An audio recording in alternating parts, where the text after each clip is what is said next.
that pretty much applies to Steve. His family moved to Texas in 1968. His father is here in the building and lives in Dallas now. Proud father at that. Steve went to school here at Southwest Texas State, receiving his BA in 1992 and his MA in 1995. That's what he did that master's thesis for. He married Georgia Ruiz in 1990, and Georgia is here, I think, back at the back. And their two daughters are Natalie and Lucia. And Natalie is here, I think. Ah, there's Natalie. Well, as I said, I'm very pleased to be able to introduce Steve because he was my student. I wish that I could say that I taught him everything he knows. I wish I could say that I taught him how to research everything fully, as he did. I wish that I had told him to interview people carefully, that I had instructed him how to write clearly, vividly, and with exceedingly memorable examples. And I wish that I could have claimed to have showed him to have character and attitude. But Steve has all of these without my, or perhaps despite my influence. But these are the strengths of Steve's life and his work. It's ironic that Steve has spent so much time of his life with the Mad Dogs, these literary outlaws known for sex, drugs, and rock and roll lives, and for one death. For Steve is quiet and hardworking, a husband, a father, and a family man. But he did, and he does, I think, compare to the literary outlaws in one very major way. And that is that he is, like them, fearlessly honest. And that honesty gets him into some trouble. It got him into some trouble with this book. Some of the people he concentrates on here were not pleased to see themselves as Steve sees them. He received some pressure to soften his approach, to go along and get along. But Steve, as is his wont, stuck to his principles, and as a result, he's written an honest book. Early reviewers have taken note of this book.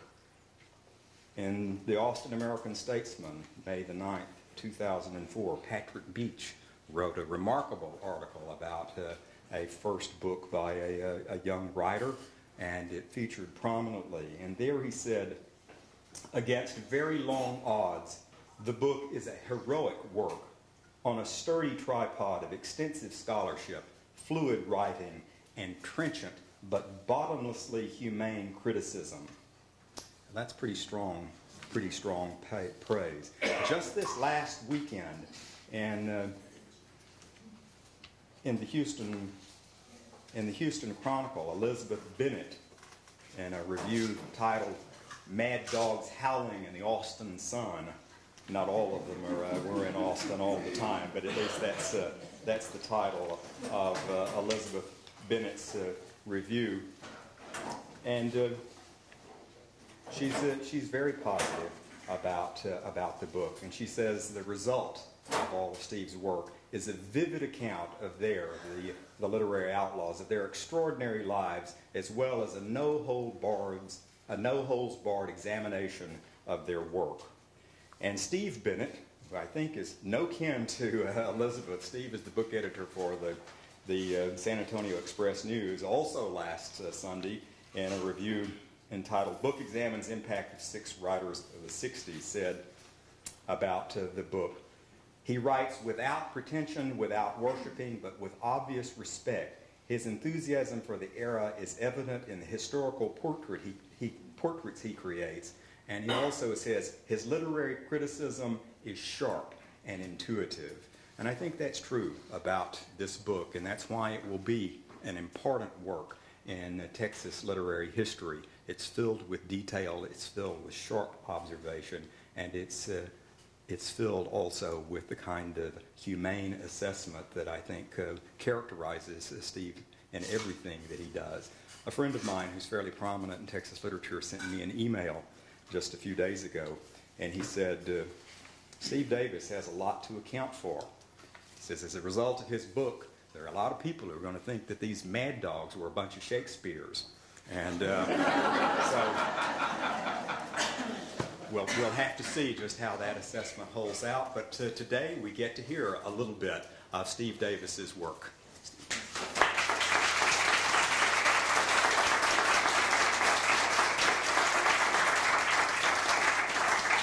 Mark, I left my wallet in my office, so I have to take care of that later. And my tux rental fell through at the very last moment. I apologize for that. But I started thinking that all writers need to be distinguished in some way, and so I thought I could at least be the guy who insists on wearing shorts during the heat of the Texas summer, so there I am.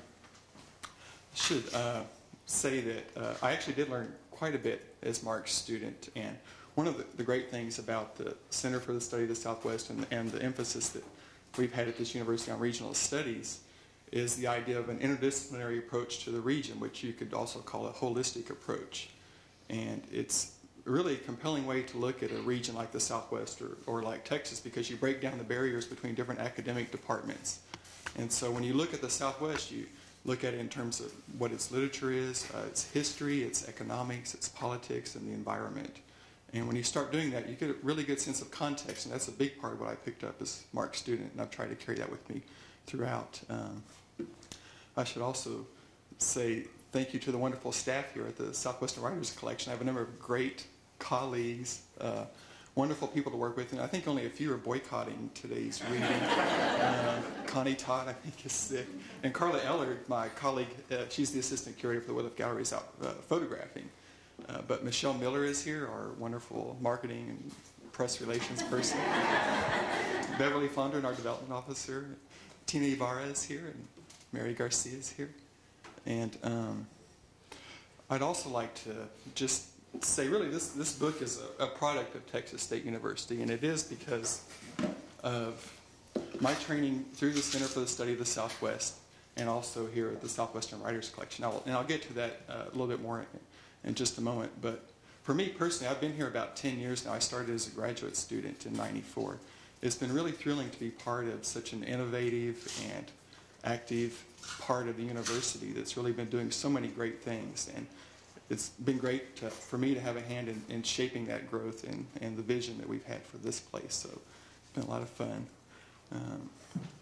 And I'm going to read in a minute. I just want to talk about a couple of other things just to give you guys, because a lot of people wonder, why did you do this book? How did you do this book? And I want to talk about that briefly.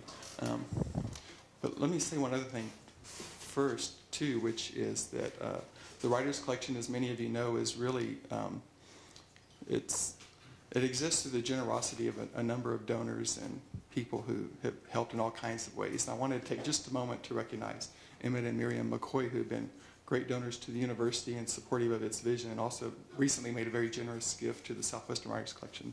Thank you both for that.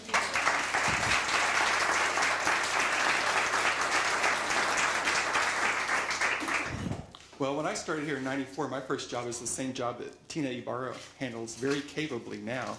And it's really kind of the most fun job in a way, and that's accessioning the incoming gifts from the donors. And about every 3 weeks or so, we would get a package in the mail from this guy, Larry L. King, who you see in this case over here.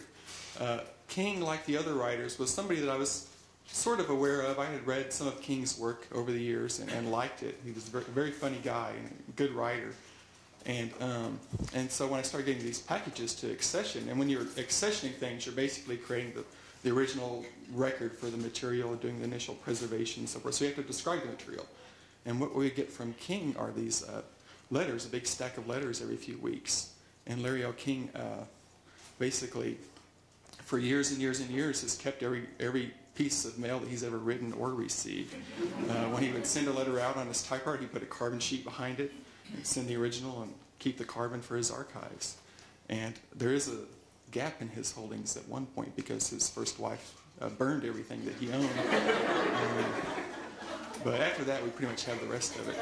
And so just imagine, if you will, for a moment that you're at your job, and your job is to open up packages and see letters like this. I'm going to read just a bit of this letter from Larry L. King.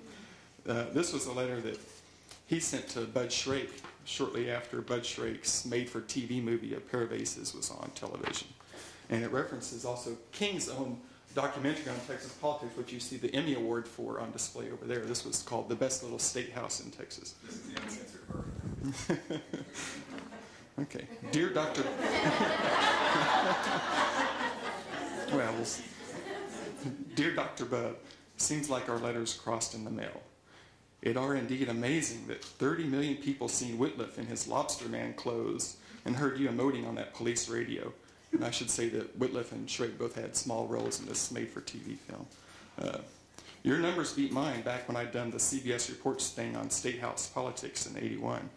Our program got rave notices, except from old Molly Ivins, who probably was jealous because she wasn't on it, and won Emmys and all. But the CBS TV executives who praised me up until they'd seen the ratings and had claimed they wanted to hire me for more such projects, quit speaking to me after they learned that only 17 or 18 million people had tuned in. I used logic on them such as, hellfire, wasn't no more than 200 people tops who'd seen Christ strung up on the cross. And look what that started. But they was ignorant shits and just looked confused and scared and scurried off sideways like a basket of crabs. Lawyer Blaine, that's King's wife and agent, admonished me for the Christ on the cross reference.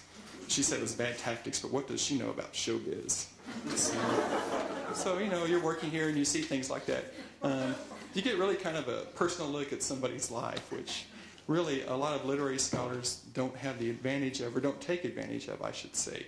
A lot of people who write about literature just, it's between them and the book, and you get a lot of really compelling and interesting criticisms that way. But for me, it just seemed like a great opportunity to get this context for the writers by seeing the letters they had written to their friends and their agents and their relatives and editors over the years.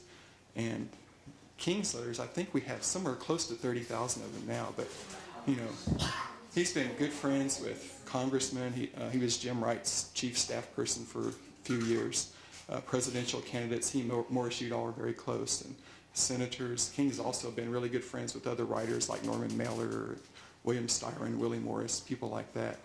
And so, and all of these writers, you know, were very fearless in that they saved all of these letters, even the ones that made them look bad. There are a few instances where some of the writers, we do have a letter that came in from Bud Shrake that Larry King sent to him. And at the end of the letter, King says, by the way, Dr. Shrake, don't send this letter on to the Southwestern Writers Collection. It really shouldn't be in there. And Shrake, I guess, forgot that. And so we have it. But generally speaking, you know, you're pretty fearless to just put all that stuff in a place and make it available to people. And that's really what I tried to use here. And the way the book came about for me was, as I said, I sort of was aware of all of these different writers in their own ways. But as I started working here, I began to see the connections between them and how they all knew each other and how they all supported each other. And I was somebody who, you know, grew up appreciating the Beats, for example, for the way they function as a community of writers. And I began to see that kind of same sense here and picked up on it. And so it was a way to sort of tell their story. And the other thing I should say about this is that I'm not sure I myself would pick up a book about 6 writers. You know, who wants to, you know, I mean, how many of you have heard of any of these writers before? And that's one of the problems that we have is that we have a lot of really talented artists here and in Texas in general, but sometimes you have to explain to people who they are. You know, when people ask us, well, who's Bill Wittliff, for example? And we say, well, have you seen Lonesome Dove? And things like that. So, and so, as Mark said, you can really debate the merits of in terms of literature, how accomplished these writers were and what they represented. But for me, this is really the first generation of modern Texas writers who helped define modern Texas. And they did that because they really had the instinct. I think that was part of their courage. They had the instinct to be at the center of so many important elements of our state's history. Billy Lee Brammer, for example, who's in this case over here, was a staff member with Lyndon Johnson and later wrote a novel based on his experiences, which really a lot of people see as the first modern Texas novel and sort of inspired the other writers after that. That came out in 1961. Bud Shrake and Gary Cartwright were reporters in Dallas and were friends, or they hung out at Jack Ruby's nightclub at the time of the Kennedy assassination. And so there's a real closeness to that. And they cover the Dallas Cowboys, and Dallas Cowboys, of course, are an important part of any modern Texas history. And you get the same thing with Willie Nelson and the outlaw country movement, civil rights movement in Texas, the founding of Texas Monthly, which really represented a sea change in our state's journalism, the establishment of Austin as the cultural mecca for writers, artists, and filmmakers and so forth. And so for me, it's not just about the writers, it's about the context, and that's the state that they grew up in and were influenced by and helped influence in turn, and that's, I think, is what the book is about.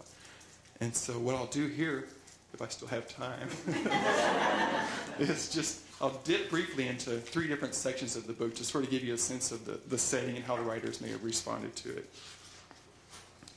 This first part is Austin, and it's sort of setting the stage for the founding of the Texas Observer about 50 years ago. During the first half of the 20th century, Austin became the home base of Texas literary triumvirate, J. Frank Dobie, Walter Prescott Webb, and Roy Bedicek. Dobie and Bedicek in particular could often be found hanging out at Barton Springs. In 1995, a large statue of the 3 men was installed outside the entrance to the city pool, the only public statue in the state commemorating Texas writers. Dobie and Webb both taught at the University of Texas, and Bedicek was employed at the UT Extension office. Though all 3 men have been vilified as racists in the years since their deaths, in their times they held relatively progressive political views. Dobie in particular was an outspoken advocate of liberalism. As the driving force in the Texas Folklore Society, he integrated the organization single-handedly. In 1930, a student he mentored, Jovita Gonzalez, became president of that organization, which was a remarkable accomplishment at the time for a woman and a Hispanic in Texas. Dobie also supported the work of African-American folklorist J. Mason Brewer. As early as the 1940s, Dobie was publicly calling for the complete integration of the University of Texas. Dobie, Webb, and Bedicek were hardly the only liberals working at UT Austin, a fact that did not escape notice of the state's politicians. Though ostensibly allied with the Democratic Party, the state's political establishment became increasingly conservative as the country emerged from the Great Depression. Immense wealth was waiting to be extracted from Texas' rich oil and gas fields, and the businessmen wanted no government intervention. Texas liberals, and this came as a surprise to me, were initially very enthusiastic about the oil discoveries because they believed the oil revenues could pave the way for Texas to develop a first-class educational system and stellar social programs. Yet the state's business interests had a different agenda. The very idea of taxing mineral wealth was derided as illegal confiscation, and soon an oil depletion allowance became the law of the land. And this was an extravagant loophole that liberals fought for decades. As Texas' political climate became more conservative in the 1940s, renewed attention was focused on the University of Texas and its liberalism. UT had often seen its appropriations threatened and its teaching scrutinized by legislators seeking to pander to anti-intellectual forces in their home districts. As historian Joe B. France has written, this is a quote, "The University of Texas has the worst reputation of any academic institution in the United States for being ridden, even overwhelmed by politics, and it is deserved," end quote. During the 1940s, regents appointed by Governors Pappy O'Daniel and Coke Stevenson began harassing UT President Homer Rainey. One regent objected to having the university teach social work because he feared that it would create socialists. And our current regents, of course, bear no relation to these gentlemen. Another proposed patriotism test for faculty, and still another wanted to fire Roy Bedicek, who was in charge of the Interscholastic League, because his own son's eligibility had been threatened for high school athletics. And after the president refused to intervene, the regent responded that, quote, "he would fight you like hell." In 1944, and this is during World War II, the regents sought to remove John Dos Passos' novel USA from literature classes, finding the book subversive and perverted. The president of the university, Homer Rainey, refused, and for the regents, this became the final outrage. President Rainey was fired, and in response, huge protests broke out across Austin. Students boycotted classes, and thousands marched from the campus to the state capitol. The university was excoriated in the nation's press, placed on probation by its accrediting agency, and formally censured by the American Association of University Professors. Among the deposed president's staunchest supporters was J. Frank Dobie. Mindful of the United States' ongoing war against Nazi Germany, Dobie called the regents native fascists. And though the Homer Rainey affair had caused national embarrassment, UT's regents seemed to feel little remorse. In 1947, they denied J. Frank Dobie's application for a temporary leave of absence. And this was a request that had been routinely granted to him in the past. And one of the things that you get early in the book is that Dobie was really the state's major writer, the best-known writer. And another standoff ensued, and Dobie refused to capitulate. And so the result was that J. Frank Dobie, the state's most popular writer, found himself effectively terminated from the university he had worked for since 1914. And as conservatives increasingly dominated the state's politics, it was easy to overlook the fact that Texas had always been home to a vibrant, though small, group of Anglo-progressives. Though the liberals quarreled and often became factionalized, they were also bound together by their small numbers, their mutual condescension towards the anti-intellectual conservatives, and their implicit understanding of the futility of their enterprise. As the state's capital, Austin was the place where these politically minded provocateurs tended to congregate, if for no other reason than to keep a watchful eye on the conservatives. These Texans had long worked to make their voices heard, if not by others, at least by one another. A long line of progressive newspapers dated back to the dawn of the 20th century. And in 1946, the most ambitious forum yet was established. This was the Austin-based Texas Spectator, which after a couple of years ran out of financing, and there wasn't much of a progressive press in the state at that time. And what really changed all that is the 1954 governor's race between Alan Shivers and Ralph Yarborough. This is what demonstrated to the state's liberals just how poorly their candidates were treated by the Texas press. Texas was enthralled by Wisconsin Senator Joseph McCarthy's anti-communist crusade, and McCarthy received massive financial support from Texas oil millionaires. Newspapers constantly editorialized in his favor, and McCarthy was also often referred to as Texas' third senator. In the contest for governor, Alan Shivers made red baiting the centerpiece of his campaign. And Shivers, who advocated the death penalty for membership in the Communist Party, linked his liberal opponent, Ralph Yarborough, to a communist strike in Port Arthur. I say communist in quotes because it wasn't communist. Of the 100 daily newspapers in Texas, 95 endorsed Alan Shivers, and the tone of their news coverage clearly favored the conservative incumbent. The state's media gleefully reported Shivers' smears against Yarborough, while at the same time overlooking ample concrete evidence of widespread corruption within the Shivers governorship. And what happened in Texas was there was a major scandal that was exposed at this time involving the Veterans Land Board, and it was not exposed by any of the major Texas dailies, but by the feisty Cuero Record, which became a newspaper record in the state at that time.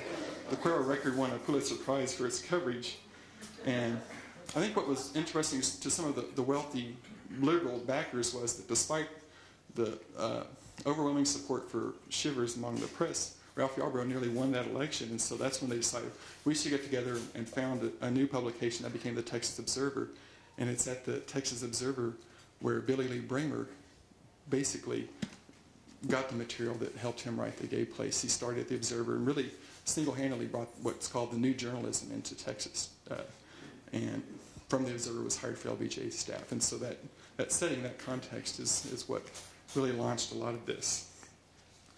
I also want to dip into Fort Worth real quick, because three of the writers, Bud Shrake and Dan Jenkins and Gary Cartwright, got their start at Fort Worth, this sensationalistic tabloid that's no longer around called the Fort Worth Press. One observer described it as having the social standing of a man living in a trailer behind a filling station. Things at the press were a little tight from time to time. The press was part of the Scripps-Howard chain, but the corporation invested little in the enterprise.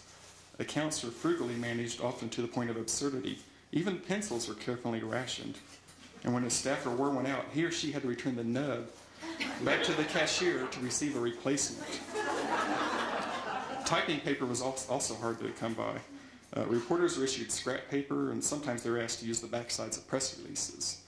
And Bud Shrake recalled, sometimes you go back for more copy paper to write stories on, and you find stacks of it cut into the shape of pennants, reject stuff. But if you rolled the paper into the typewriter pointy side up, it taught you to write a quick, crisp, Scripps-Howard style first paragraph.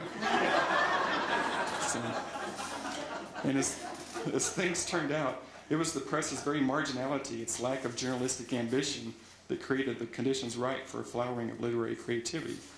Gary Cartwright noted years later, this is a quote, "We survived on the assumption that no one read our paper anyhow." It's the same feeling you get on a college newspaper or on mind-numbing drugs. There are no shackles on the imagination. There is no retreat, only attack. Under the tutorship of sports editor Blackie Sherrod, the young staff at the Fort Worth Press mounted an inspired challenge to the straight reporting that had come to dominate sports coverage. As Michael McCambridge writes in his History of Sports Illustrated, the press's staffers exhibited a relentlessly impertinent style, a mixture of sensationalism, analysis, irreverence, and showmanship that embraced broad elements of what would later be called the New Journalism.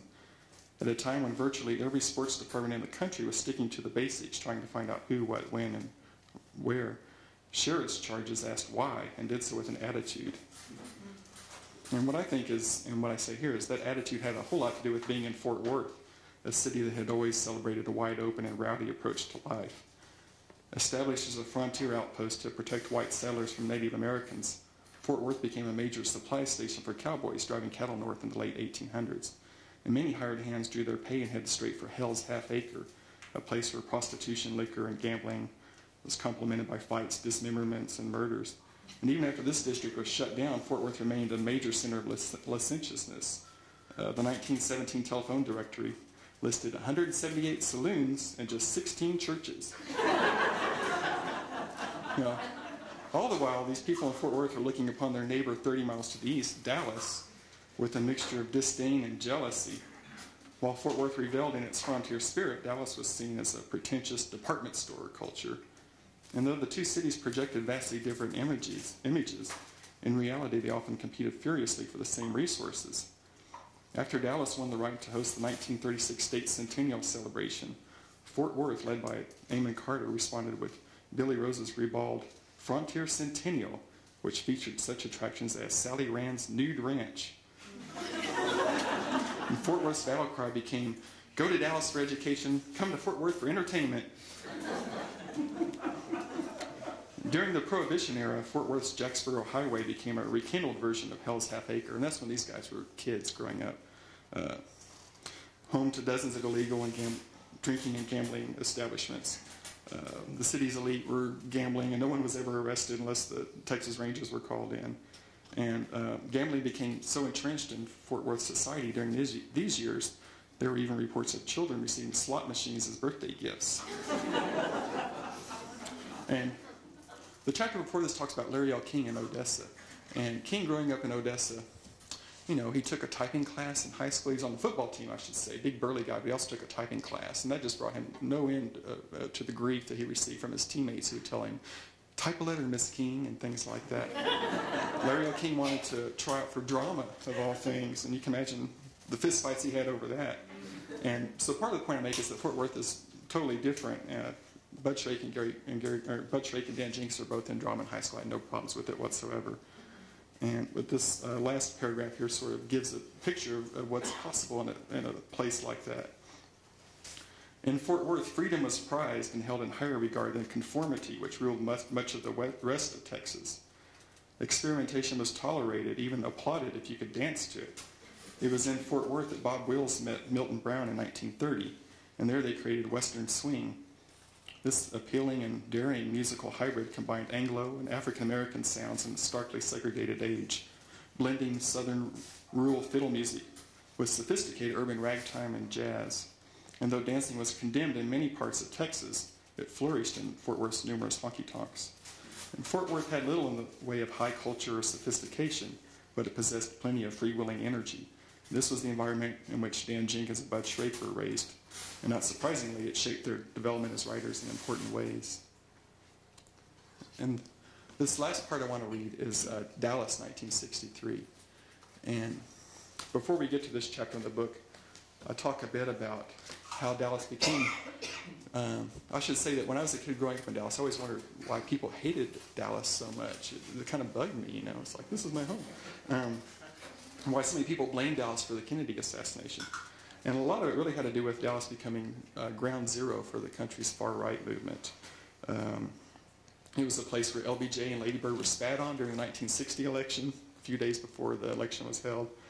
The city's congressman, Bruce Alger, was the only person in the entire United States Congress to vote against a program to give needy school children free milk at lunchtime. That idea he condemned as socialism.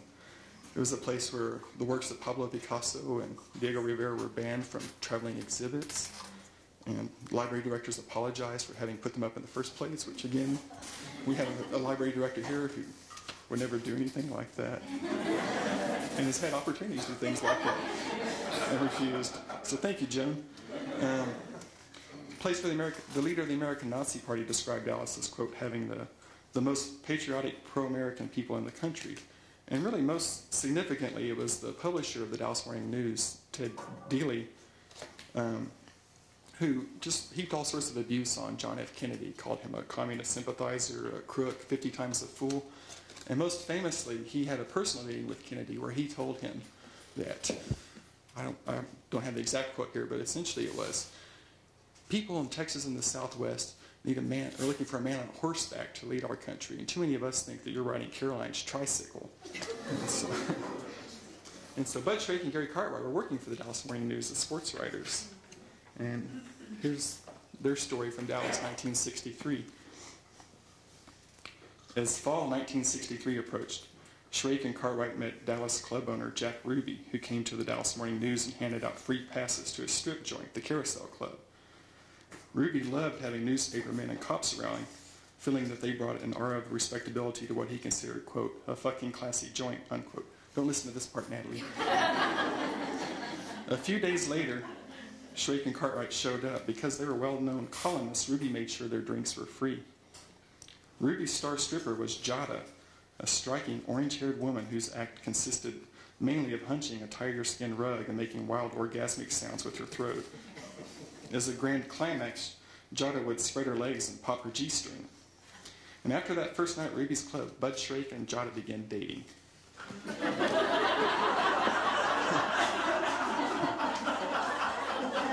And actually on exhibit here, I have a greeting card that Jada sent to Shrake. Jada was, as Gary Cartwright later wrote, the most interesting and exotic woman I've ever met. She traveled with an entourage of mysterious people who always seemed to have just returned from Ankara or Beirut. Jada loved playing the part of the star, and one of her great pleasures was driving around Dallas in her gold Cadillac with the letters J-A-D-A embossed on the door, her orange hair piled high on her head, wearing high heels and a mink coat and nothing else. Once Jada drove her car into the U.S. from Mexico with 100 2-pound Girl Scout cookie tins full of marijuana in the trunk. Her companion, who knew nothing about the contraband, was a state politician.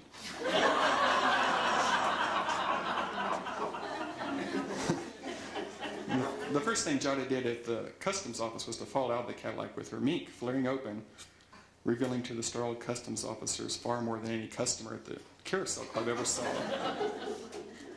By the time they met Jada, Cartwright and Shrake were no longer smoking pot merely on social occasions. It became an everyday part of their lives, and it contributed to their feeling that they were living life on the edge. And spending time in the company of Jada only reinforced that impression. Shrake and Cartwright soon realized that Jada and Jack Ruby couldn't stand each other. Though Ruby operated a strip club, he remained something of a sexual prude. He considered Jada's act vulgar, and during the climax of her performance, he would often turn off the lights and hustle her off stage. And Jada, for her part, treated Ruby with contempt, calling him a pansy and worse. She complained about the dogs Ruby kept in the Carousel's kitchen. I don't think you can do that today, right? Keep dogs in the kitchen. And she often told customers that hamburgers served by the club were contaminated with dog shit. When Shrake would come to the club to pick Jada up after her last performance, he would frequently find her and Ruby yelling at each other. And while Bud Shrake and Gary Cartwright were immersing themselves in Dallas underground culture, the city's political climate was becoming increasingly tense. Once it became clear that President Kennedy's plans for a Peace Corps would become a reality, Congressman Bruce Alger appeared on TV denouncing it as welfare, socialism, and godless materialism. Dallas Morning News continued to heap scorn on the president, and General Edwin Walker, who had lost his race for Texas governor in 1962, remained an active political force. In April 1963, a gunman fired a shot at General Walker inside his home, narrowly missing, and it was later concluded that the would-be assassin was Lee Harvey Oswald. The civil rights movement was taking on an increasing urgency. In August 1963, Martin Luther King delivered his I Have a Dream speech to some 200,000 people in Washington, D.C. The next month, a black church in Birmingham, Alabama was bombed, killing 4 young girls. Shrake and Cartwright, after years of being vaguely sympathetic to the cause, became more directly involved after meeting David and Ann Richards, who had moved to Dallas after graduating from UT Austin. David Richards worked for a law firm that represented organized labor, and Ann Richards, while raising their children, was a political activist and the famous force of nature among the state's small, gritty band of liberal Democrats. She helped found the Dallas Committee for Peaceful Integration, which soon found itself harassed by local FBI agents. Freedom marches were taking place across the South, and Ann Richards' goal was to have plenty of white people marching alongside the blacks in Dallas.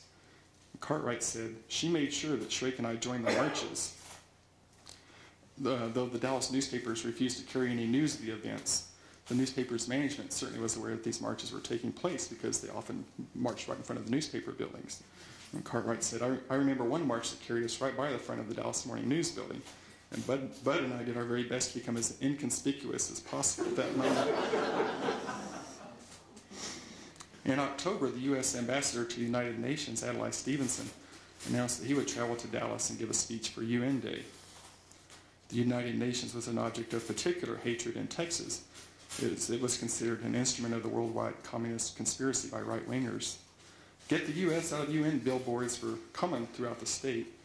And earlier in 1963, the Texas legislature had passed a bill making it a crime to display the United Nations flag in Texas.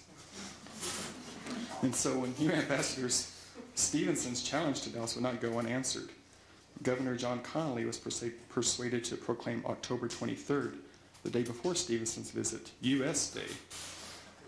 General Edwin Walker held a boisterous U.S. Day rally the evening before Stevenson's speech in the same building where Stevenson would appear. And Walker told the 1,200 in attendance that it was their patriotic duty to disrupt Stevenson's visit. And so when Stevenson arrived for his speech the next day, a band of black men in black shirts, black pants, and black boots goose-stepped up and down the sidewalk in front of the auditorium, giving a stiff-armed salute. And when Stevenson began to speak, the audience erupted with catcalls, and he was drowned out by an orchestrated pack of women who jingled their charm bracelets so loudly he was forced off the stage. Several in the audience attempted to restore order, and one man, that proved impossible. And I should say here that I say earlier in the book, although I don't read in this section, that this was really a minority in Dallas. This was not the entire city that felt this way, but there certainly was a level of this kind of craziness that just was like an infection. And so, as I say here, several in the audience attempted to restore order, but it proved impossible. One man screamed again and again, "Kennedy will get his reward in hell, and Stevenson is going to die. His heart will stop, stop, stop, and he will burn, burn, burn." So Stevenson left the building to find a group of hecklers waiting for him, and the Dallas police formed a protective cordon around Stevenson, but lost control as the crowd closed in, spitting and yelling curses. The ambassador, a man who believed in reasoned discourse, attempted to engage a woman carrying a sign that read, "If you seek peace, ask Jesus." And she responded by slamming her placard down on his head. The police pushed Stevenson into the car, and the ambassador wiped the spit from his face with a handkerchief. And he asked aloud, "Are these human beings or are these animals?" And the crowd responded by rocking the car. Basically, the car gunned its engine and drove away. The entire episode, by the way, was captured by news cameras and played before a national TV audience. City leaders in Dallas were mortified and quickly issued an official apology to Stevenson. But the far-right groups remained defiant. Congressman Bruce Alger called the protesters proud and courageous. And General Walker told reporters Adlai got what was coming to him. And when General Walker heard news of the city's formal apology, he responded by flying his American flag upside down, a sign of military distress. As the political hysteria in Dallas ratcheted up during the fall of 1963, Billy Lee Bremer returned to his hometown under extreme financial duress. This is about 2 years after Bremer published The Gay Place, the book that really inspired these other writers. He had made very little money during 1963, and he had in fact done very little work. His child support payments were far behind, and his ex-wife Nadine was threatening to sue him over money Bremer had received for a proposed film version of The Gay Place. In Dallas, he could count on the love and support of his parents, while also being close to his friends Bud Shrake and Gary Cartwright.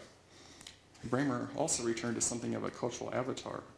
As a result of his stay with Ken Kesey out in California earlier in the year, Bremer had become one of the first Texans to experiment with LSD, and on his return home, he brought news of an imminent psychedelic revolution.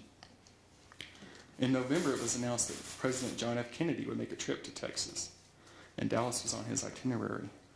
Kennedy, with his 1964 re-election campaign, wanted to make peace within Texas' fractured Democratic Party.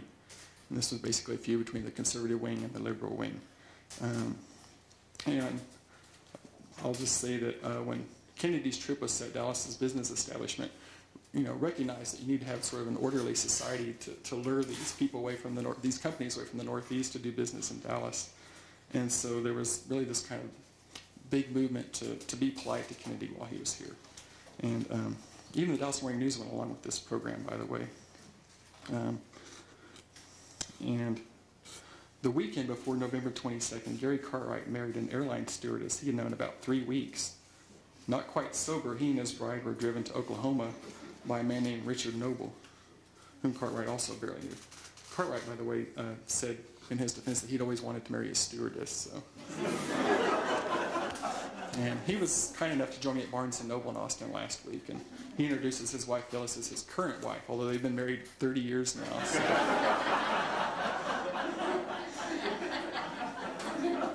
So when Cartwright and his wife returned to Dallas, Jada gave them one of the 2-pound cookie tins filled with manicured marijuana as their wedding present.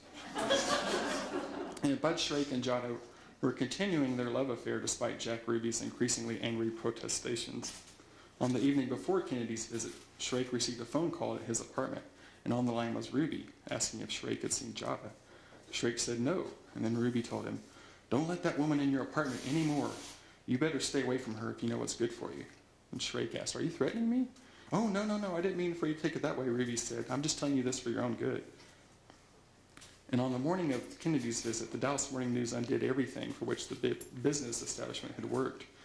The newspaper prominently displayed a full-page advertisement in a bold black border from a fictitious organization. The advertisement read, "Welcome, Mr. Kennedy, to Dallas."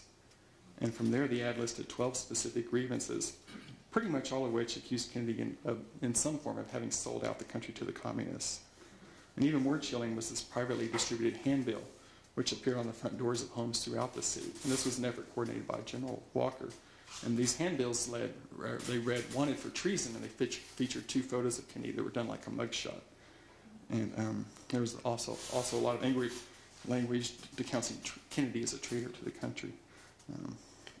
So Shrake reported to work that morning at the Morning News, and shortly after his arrival, Jack Ruby approached his desk. And Ruby told him, "I just want to let you know that I'm not angry at you. I just wanted to warn you about Jada. She works for the mob, and runs cash for them, and runs dope for them, and she can get you in really big trouble in no time." Ruby was telling Shrake the truth, and Shrake had in fact begun formulating his own suspicions about Jada by that time. He and Ruby chatted for a few minutes more, and then Shrake left to go find Gary Cartwright so they could go watch the presidential motorcade. Despite the last-minute attempts by Dallas's right wing to sour Kennedy's visit, the crowds along the motorcade route were large and exuberant. Shrake and Cartwright got themselves a place in the front, and as the president rode by, they were so close they could almost reach out and touch him. Cartwright later wrote, quote, "Kennedy looked directly at us, his famous grin flashing like a polished diamond, his hand flickering in a sort of salute of recognition, as though to say, 'I've heard all about you two Cole Avenue rogues,'" end quote. And Bud Shrake, and this is one of the great novels that's actually come out of this group, is Strange Peaches. It's Shrake's novel of Dallas during the years leading up to the Kennedy assassination. He describes the scene through the eyes of his narrator, John Lee Wallace, who's making a documentary that purports to show Texas as it really is. And this is an extended quote from Shrake I'm going to read from that novel. "The president's gray eyes looked directly at me, leaning out from the curb, took me all in with an instant's deep gaze, and looked squarely into my lens. And his lips moved a bit, the smile broadening, and he raised a finger and pointed at me. And I took my eye away from that viewfinder and looked straight into his eyes. And a communication flashed from him to me that said, 'There you are, you freak. What a time you must be having among these people. I like you for it. Don't give up.' At the same second he was sending me that message, I was receiving it and thinking as well, with surprise and embarrassment, that I would have thought such a thought, that if I wanted to hurt the man, I was so close I could crack his skull with a 5-iron or couldn't conceivably miss with a pistol. But I could tell this perverted thought never reached him, He had trained himself to tune out small paranoias. I smiled at him, and he looked at me, and his right eye squinted very slightly, as if it had occurred to him that he had seen me before, but could not recall where. Then his eyes left me and held their place in the crowd. I didn't wait to film Lyndon Johnson or any of the others. To me, they were just politicians, not great men. Just part of the crowd, same as me. And I still didn't care for all this big-ass politics, but I knew a great man when I saw one. And that's the part from Strange Peaches. A few minutes later, their hero was dead. JFK's murder was a life-changing moment for many people, and its impact was also reverberated through Texas letters. Gary Cartwright and Bud Shrake found their lives and works profoundly affected by the assassination. Billy Lee Bremer, after a downward slide, suddenly found a reversal of fortune. But the tragedy changed more than anyone else the very course of Larry L. King's life. Thanks.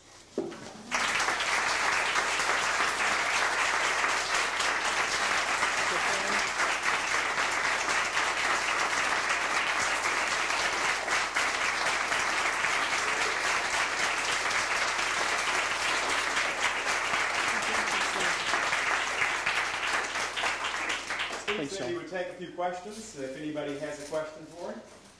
Yes, Bill. Wondering, what characterizes the so-called new journalism, and were they writing in that style of their short stories? Well, really, new journalism came about because there was this idea that you had objective journalism, which basically became discredited, and I can give you a couple of examples of how that happened. One is Larry L. King. He was the reporter in Odessa in 1954 when the Brown versus Board decision was handed down. And at that time, a young black man who was a Korean War veteran decided to enroll in the local community college. King, this was the first time this had ever happened at the Odessa American newspaper. King wrote a very nice story about the young man, the would-be student who was getting ready to go to college, how he'd served his country, and so forth. And the paper let him run it, which was very rare. Ophelia and I know from doing research on Hispanic history in San Marcos, you know, in those days, minorities did not get in the newspapers unless it was for something bad, always. And so it was really a nice thing for King to have done this and to get it through the paper. Next day, he was a police reporter. A cop came up to him and said, "We saw where you gave that boy plenty of ink in yesterday's paper. You better watch out." And after that, the would-be student was arrested a few times, charged with attacking 3 police officers, charged with rape. Basically, the guy was allowed to go free as long as he left town and didn't enroll in college. And so do you think King was allowed to write about any of that in the newspaper? No, of course not. And this happened to all these writers who were journalists in the 1950s. And so the idea was that objective journalism really represented the standards of the people who own the newspapers, not the insights or the perceptions of these observers. And these guys were pretty smart, pretty sophisticated observers, and it was really, for them, it's, like it is for many people, very frustrating to not have that. And so when the 60s came, you had all these kind of freedoms just erupt. You know, new journalism really was a way to take advantage of that.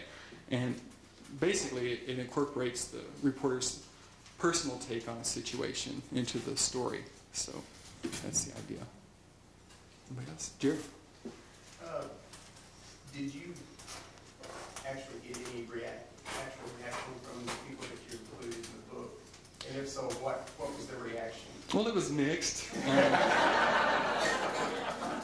You know, I talk about the courage of these writers because, in terms of making their archives available, and also the families for making their material available, because, you know, we have archives from other writers who are very well known, who have very restricted access, and so not everybody is willing to just put things out there and say, come make of it what you will. And for example, Shrake and King and Cartwright, and Van's not here, but a few months ago, Van will recall that I became a little paranoid about the issue of academic freedom for librarians, and it sort of ties into this. But basically, I was really impressed with the responses, and I talk about this in the preface. Really, if you want to know who was helpful and who wasn't, but you know, nobody should agree with anything that anybody else says or all of anything anybody else says. And what I say basically is this is one version of their story. And I've always seen this as perhaps the beginning of a dialogue on this group of writers, or a contribution to a dialogue. And so, yeah, it's been mixed. Anybody else? I have to say it's unusual because it kind of reminds me of the French proclivity for groups of artists like Lisses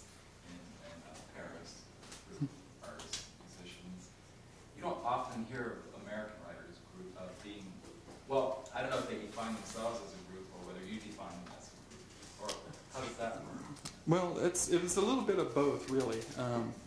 These writers were distinctive because I see them as a group because they did so much to support each other and to inspire each other. They're all really about the same age as Larry McMurtry. McMurtry's always stood apart from them, has been critical of their lifestyles pretty much. And so but I think when you see these relationships and friendships that have been around since they were teenagers, in some cases, and certainly in their professional lives, and how they've inspired each other so much and been friends, I tend to see them as a group that way. And at times they would sort of jokingly refer to themselves as the famous Arthurs or literary Comanches, because this was really the first generation of writers to come out of age in Texas. Before these guys, other than J. Frank Dobie, you basically had to leave the state in order to make a living. And the best example of that, of course, is Catherine Ann Porter, who grew up 9 miles north of here and just hightailed it out of here so she could make a living. And so it was very difficult for them to go to New York and to try to make a living as writers. And so they really bonded with each other just from that sense of being outsiders. So, yes. Any other questions? Well, there are books outside. Steve will be delighted to sign them. There's still some refreshments out there, and I'd like to thank all of you for coming. Thanks, Steve. Thanks.